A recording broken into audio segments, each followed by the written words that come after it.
Welcome back, and today I want to cover really a lot of the questions that were posed on my last video, which is when to take Social Security. And boy, did that ever beget a lot of questions from people that emailed in saying, but here's my situation, here's this situation. And I did allude to something inside of that last video on Social Security, when to take Social Security. This one is more on what the benefits are of taking it early and potentially how to 10x those Social Security earnings. I'm going to give you a really simple example that will go along the last video. Now, if you didn't watch that, you can always go back into my channel and watch that. It's onewealthmap.com. Here's what it comes down to. If you take Social Security early, you are getting the present value of those assets. Now, we're going to use a simple example of, let's say you're going to get $3,500 a month by waiting until, say, age 70. Now, let's say that you're age 63, 64 right now. And let's say, as an example, if you took your current Social Security, let's say that you would only get $2,000 per month. How do you 10x Social Security? You have to use leverage to do it.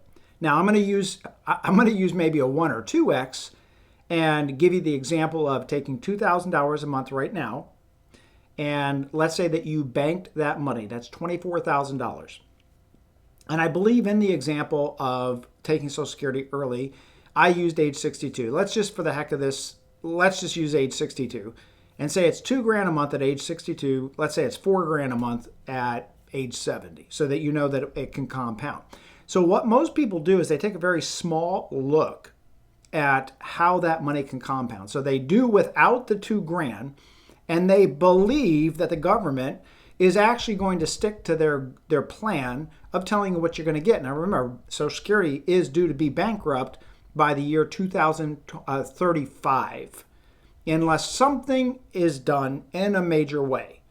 And that could be reducing benefits, taking away the growth of benefits to age 70, putting caps on Social Security, income-based Social Security, which, depending on, in the next two presidential elections, the next 8 years, it depends on who gets in office and who's able to fix or destroy Social Security, depending on who's in office.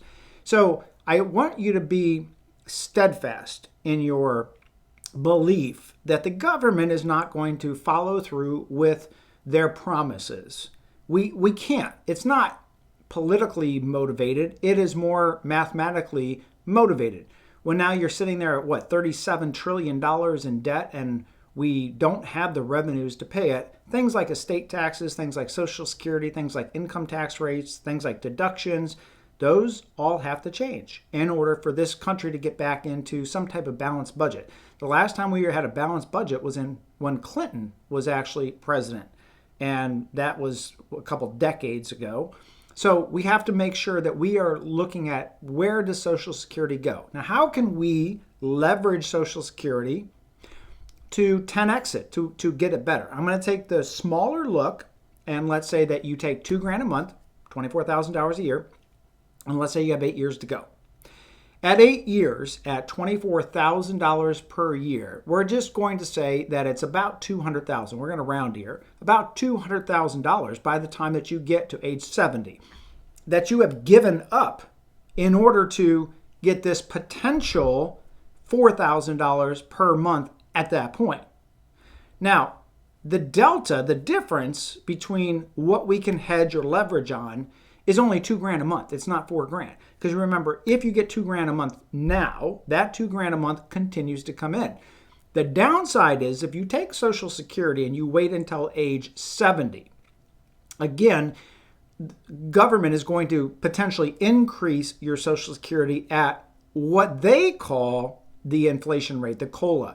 Now, what I want you to understand is that they do not include a lot of real life expenses in their COLA adjustment. 1, real estate taxes. 2, food. 3, fuel.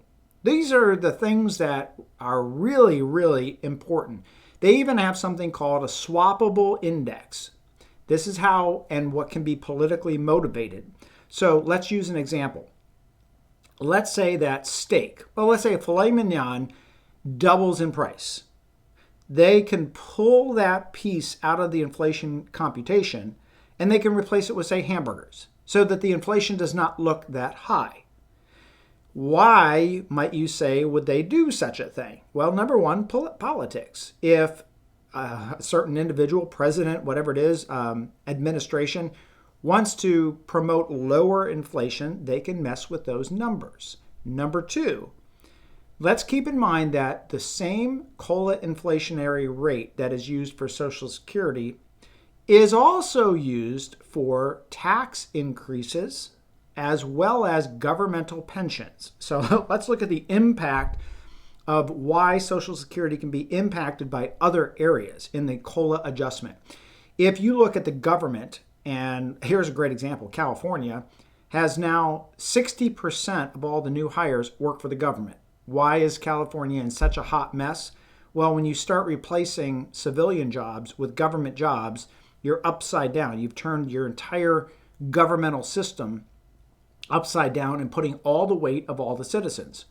But if you look at how the politicians will play that, it is they don't want those government pensions to go up, right? So what does the government do? They'll say, okay, well, we're going to switch out filet mignon for hamburger, and what we're going to do is we're going to make sure that that inflation rate is much lower. What does that also do? It has a connected issue with the FOMC, which is your interest rates that you deal with on car loans, on what you make on a bank account, savings account, CD, T-bill, T-note, anything that's interest rate sensitive is also affected by what the COLA is, what the inflation rate is. And there's what's called core, there's S1 through S6. So there's a lot of different variations of inflation, but what's most important about your Social Security to understand, if you get $2,000 a month, right now, we're talking about age 62, it doesn't necessarily mean that by the time you're 70, it's going to keep up with inflation. It hasn't. For the last 4 decades, Social Security has not kept up with inflation. If you went back and you actually said right now, let's say the maximum of Social Security is about $4,000 a month. I'm rounding, I know. But if it were truly in the last 20 years kept up with inflation, that would be almost $9,000 a month. Let's take a look at this a little deeper. $4,000 is the max that you can get now. Had it really kept up with inflation, you're looking at close to $9,000 a month. More than doubled to keep up with inflation. So my point is this. While there might be 20 to 30% of the people that we do the calculations on to figure out when you should take Social Security or when you should delay it, 7, as an average, out of 10 people should be taking Social Security right now. And there's different levels at what you can look at as to the benefit to you. One is this future value. You got $2,000 a month, right? So if you have $2,000 a month and you saved that money because you were making the decision that maybe I would delay it until age 70, we are making the presumption, yes, you could go spend it, no doubt, and enjoy life, no doubt. But it comes down to a mathematical calculation. When people ask us, what should we do? It's a mathematical calculation. So number one, you take that $2,000 a month, you save it, that's $24,000 a year. Call it $200,000 over those 8 years, not including any rate of return. Let's just say that you had an average rate of return of 4 or 5%. So now you have $250,000.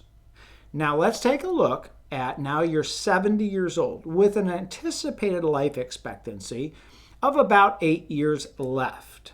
Now, if we said 8 years, what could we divide into $250,000?